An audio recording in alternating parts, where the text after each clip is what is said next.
जब सुने के होई भोजपुरी गाना बस बजे के चाही गाना।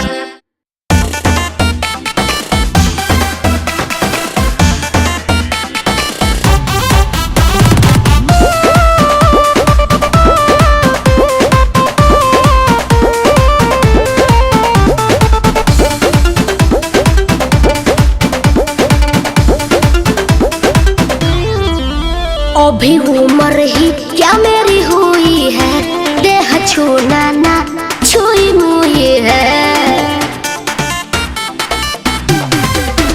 अभी उम्र ही क्या मेरी हुई है, देह छूना ना छुई मुई है। एज को बट देह खाली भरल बा कि जब से दिसमर चढ़ल बा कमर के नमर बढ़ल बा। कि जब से दिसमर चढ़ल बा कमर के नमर बढ़ल बा।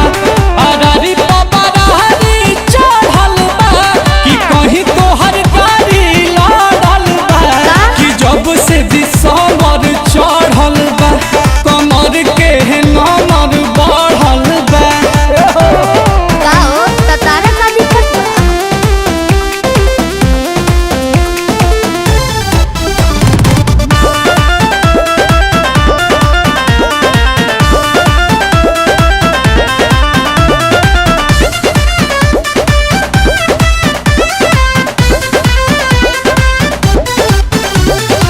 बॉडी के केयर हरदम कइनी हम भइनी बा हनु तबे नु बाटे हे मैडम नरम गरम। अरे बम के गोला बॉडी के केयर हरदम कइनी हम भइनी बा। तबे नु बाटे हे मैडम नरम गरम। लोग के फरक हमर के पे कह रहल बा। एही से फेर फूलल फरल बा तबे नु हरियरी बढ़ल बा। एही से फेर फूलल फरल बा तबे नु हरियरी बढ़ल बा। ई फल पूरा रसवे भरल बा कि खाद पानी असरे पड़ल बा। कि जब से दिसमर चढ़ल बा कमर के नमर बढ़ल बा। अरे उपजाऊ जमीन हो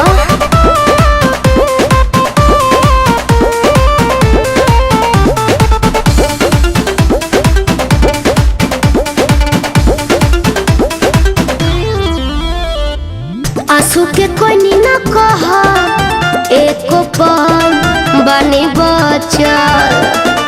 कभी है अबे हल भाल कमाल होने चल। अरे चलो ना काहे जाई का करबो आंसू के कोई न कहा एको पल बनी बचल।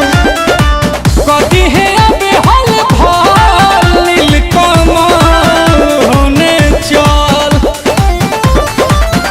ई किताब नहीं केहू के पढ़ल बा बचैले बानी। कि राते ते सफारा में जहरल बा बरल तोर बूतल बरल बा। ढेर लोग कि का राते ते सफारा में जहरल बा बरल तोर बूतल बरल बा। बहुत राते बोलता के है। ते सफारा में जहरल बा छुआ के लोग के ताना मरल बा। हो जब से दिसमर चढ़ल बा कमर के नमर बढ़ल बा। तोहरो पावर हाउस खत्मे बा।